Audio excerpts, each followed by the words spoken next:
AmandaLanders.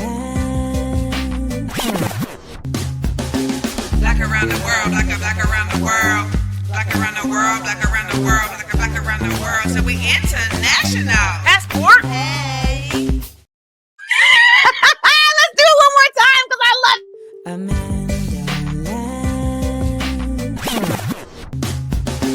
Black around the world, black around the world. Black around the world, black around the world, black around the world. So we international. Passport. Hey. Passport. Now, if y'all are wondering where a lot of these beats are coming from, I used to be a whole recording artist. I have like 4 albums. So a lot of these beats are actually, you know, the music from songs that I've recorded. Like that's the song from my, that's the beat from my song, Dusk Till Dawn. Say from Dusk Till Dawn. Yeah, I forgot the words though. But that's on my album, Spandex Rhymes and Soul. So I started this segment, Black Around the World, one, because a lot of y'all don't be knowing geography. Okay. A lot of y'all don't be knowing geography. And it's because this country don't want you to know geography. They don't want you to pay attention to anybody else. However, it is imperative that we remind ourselves on a regular basis that we are not simply in a country, on a continent. We are on a globe. This is a planet. And yes, we have been explorers in positive ways for quite some time, not just in colonial ways. And so I, in particular, as you know, anything I create is through a Black lens, but with a global perspective. And so I wanted to start this segment where I talk to Black Americans who have decided to leave the country, who are creating lives in other countries, okay? And today we are going to have our first guest. Yeah! Pastor Dierdre Jones. Pastor Deedra Jones. Pastor, I knew you wasn't gonna put your full name. That's why I said, let me put her full name. Right? You know, you already knew. Oh my gosh, it's so nice to have you. And you are representing Belize. You better Belize it. You better Belize it. So tell us, first of all, let me just tell y'all, Belize.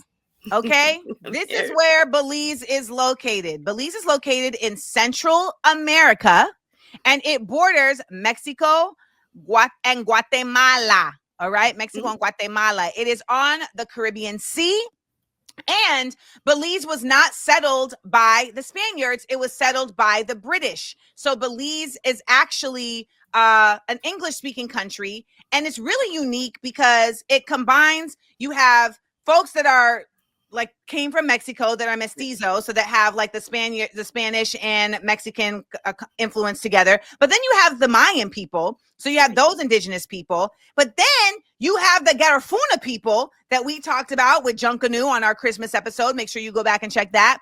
And all of them have an accent like this. And so that's the other part that be blowing me is when you in Belize, right. Like I'm talking to somebody that looks straight Hispanic, but they have a whole accent too. Right. And here's another picture of Belize. So this is a closer up picture of Belize. As you can see, it's like kind of long. At the top, you see San Pedro. On the right, you see all those little straits. Those are, all those little green dots. Those are keys. They spell it C-A-Y-E. In the States, we spell it K-E-Y. And those keys run all along the country, and a lot of them have hotels on them. They have homes on them. Some of them are the size of your foot. Some of them are, pretty sizable. And some of the more famous ones are Belize Keys, which has San Pedro, as well as Key Cocker. Right, Key Cocker. Yeah. Key Cocker. And so, Pastor Dierdre, please tell us, where in Belize did you move to? Well, actually, we bought land in San Pedro town on the island of Belize Keys. And what was it about there? Oh my goodness gracious. Well, first and foremost, the first reason is because hello, folk look like us. Yeah. That is the first and main reason. Since 2016, I've been like, I'm getting up out of here. I'm going to buy an island somewhere. And I would make myself happy. for islands for sale, and I What started do watching. islands for sale run? Oh my gosh, cheap. What? Cheap. Because I Like, know people are like, Amanda done brought on here some millionaire, billionaire, no. acting like we can relate. No, they were surprisingly cheap. They're more expensive now, but you could still get a whole island with a 3-bedroom house and a dock and a generator for like $800,000. Wow. But we started watching Island Hunters on TV. Yes. And they had an episode in Belize. There was 2 of them that got us. The one lady had like this little mangrove island with little huts, individual huts for Ooh. $350,000. For how much? $350,000. Right. Okay. That's an apartment in New York. I know, right? And the other man had, it was like an island with a hill, like you said, and just one house on top of the hill, single man with a daughter, and it had a tennis court.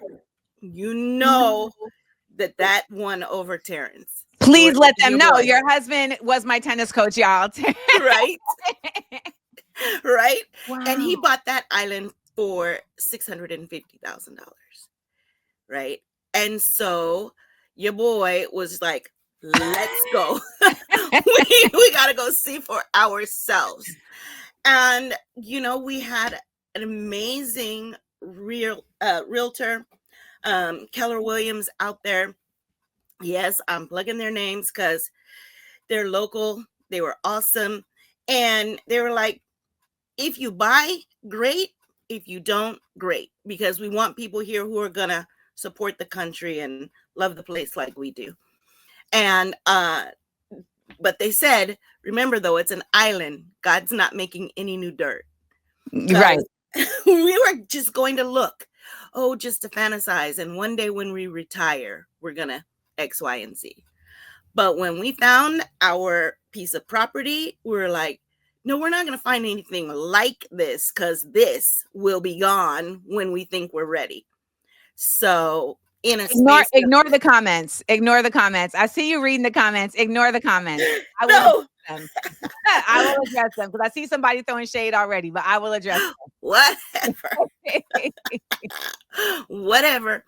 Yeah, no. And so, I mean, for under $250,000, we bought the land, built a tiny casita that we're running as an Airbnb vacation rental. And on the backside of the land, we will build our main house and retire there. Now, when you decided to do this, though, what was the process? Process of buying or thought process for why we wanted to do it? Actually, both. I'm curious. Yeah, both. Yeah, you know, the thought process, especially for Terrence, was that, you know, you buy a house here in the States, you don't own it. Even if you pay off your mortgage, you don't own it. And if you have a problem with your property taxes, which are extremely ridiculously high in the first place, that they can still hold your house, you know, and even take it away. And we're spending like $8,000 a month just to pay the bills and, you know, maintain the mortgage. And there was no future or security in that. So the thought process was own the land outright, own the structures outright. There was no hoops to jump through to buy in a foreign country. That was our future. That was really our legacy for our family forever. But they treat foreigners like locals when it comes to buying land and property. Interesting. You don't have to go through hoops or lease land or anything, but it's rare to find loans. They're just starting to finance. So it's basically, if you've got the money, you can buy it. And, you know, it's the dollar is 2 to 1. Yeah. So the tiny house that we built out there was $70,000 Belize. So it was 35,000 US dollars on a Okay. 620 square foot, 1-bedroom casita. Now, what is it about America that you said, I gotta get out of here? Yeah, it's really just the finances first, as far as what you can own, how you own it, if you actually own it, how much you're working like a dog just to pay for Yeah. whatever you got. But secondly, you know, the political climate, I'm like, can I just have some peace, please? Can I just enjoy walking the country and Right. eating good food and, just really the peace of it all. Yeah. Yeah. Now, are there any Americanisms that you will miss? Well, yes, but dot dot dot. Because there are no American franchises or stores, companies. There are no malls. And so while, yeah, that's a wonderful thing, I do realize being out there after a little while, you're like, can a girl get a Starbucks somewhere? Oh, we don't support Starbucks here, Pastor D. We are in a full Starbucks. We are a full Starbucks boycott here in Views from AmandaLand. All right. That's cool. Because it's like I've been in a side note, I've been like in a partial one, and then I'm like, no. Starbucks, No. McDonald's, get them out of here. Good. Oh, good. No, I don't do McDonald's. So you've given me full permission to resist. Yes, cut them. Thank you. But with that being said, it's a 2-hour boat ride into Mexico, and so you can shop and get your name brand and get your tennis shoes and your clothes, and yeah. Now, once you come into Belize as a new resident, how are you looking at being a part of Belize without being a disruptor of Belize? Right. And it does take a full year to get your residency. They require you to stay in the country for a full year. You get like 2 weeks that you can divvy up as you please as far as traveling back, but you do have to stay for that full year. And for us, especially with the casita, we have made it a focus of our business there to give more than we take, and to utilize local trade and businesses where at all possible. We don't want to come in and change Belize and make it American. No, that's not why we fell in love with it in the first place, right? And so all of the folks that help us maintain the property are all locals. Any of the businesses that we have connection with for our tours or for the welcome items, we have all local. Yeah. And we've even done some stuff like we have a store, we have merchandise that's more than just souvenirs. And I'm writing a series of children's books. There's my girl. And all of that will go towards different nonprofits and organizations there in San Pedro as well. Now, like San Pedro is such a tourist place. Yeah. But I love where you guys have built, because I feel like it's actually like off the beaten path. It is. And I think it's really like it feels like Belize, where you all like, it doesn't feel like, oh, we're in the tourist part. Right. So we have some questions from folks, and we're gonna head into them. So people are asking, folks are always gonna ask, how the food? The food. Let me tell you something about the food. it is this crazy, delectable mix of Mexican and soul food. Like, you get quesadillas, tacos, and rice and beans, right? You get stewed chicken, rice and Yeah. beans, and coleslaw. Yep. Yep. You know, you get tacos and potato salad. Who does that? and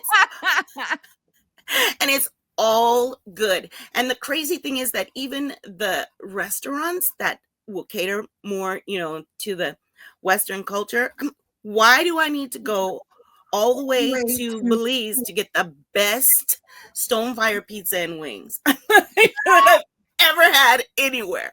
Really? Yeah, they know what they're doing out there. Lobster in lobster season. Oh my gosh, the seafood. Oh, well, yeah, lobster season in Belize, y'all, is like you getting lobster like it's wings. I mean, it's just casual. Yep. And Brietta asks, how do you occupy your time? Walking, sleeping, napping, swimming. Not sleeping and napping. Did I separate the two? Because there's an art to napping, right? Take a nap in a hammock, right? Right. You're right. That's different. And sleeping in late, you know, and you're hearing the sea. Our place is like 100 steps from the sea. You can hear the wind through the trees. Oh, yeah, no, it's good. And last but not least, what's the native language in Belize? English. It is English, but I love the way they say, even though it's English, you may not understand it. Correct. It's a weird kind of like Creole patois, but they swear it's English. I mean, it is English, but it's just it has, because even as a Grenadian, like they have a Caribbean song to their English, but their patois is different than Jamaican patois or St. Lucian or Grenadian. So I mean, I definitely have had to be like, okay, let me listen. You have to focus. You have to focus. But yeah, you're right. In the geography lesson, it used to be British Honduras. And so it is English speaking, but you have to focus. Yes. Yes. And the last question is, what is it like during hurricane season? Oh, you know, and that's like, that was third on the list that we checked. We checked the government second, and we checked the weather third. And the amazing thing, I guess, with it being like on the tip there, coming off of the end of Mexico, and you've got the barrier reef all along the Keys.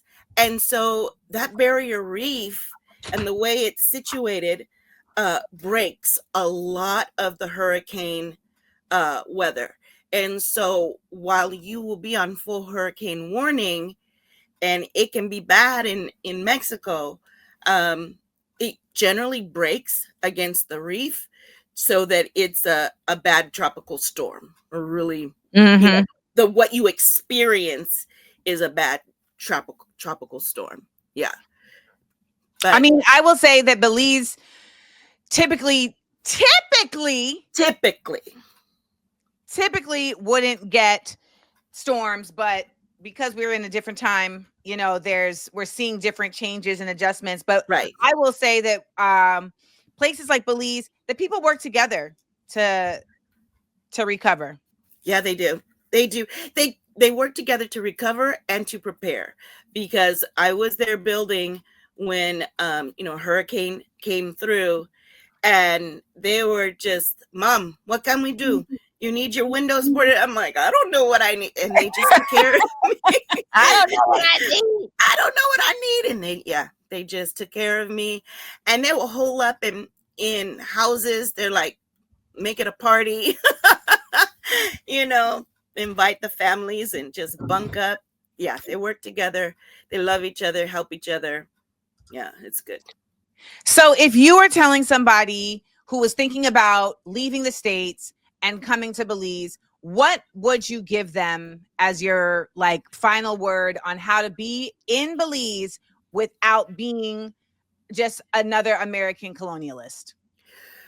Right. to realize that you are in a foreign country, and don't expect anything to be like America, but primarily don't expect the people and the businesses to operate like you're in America.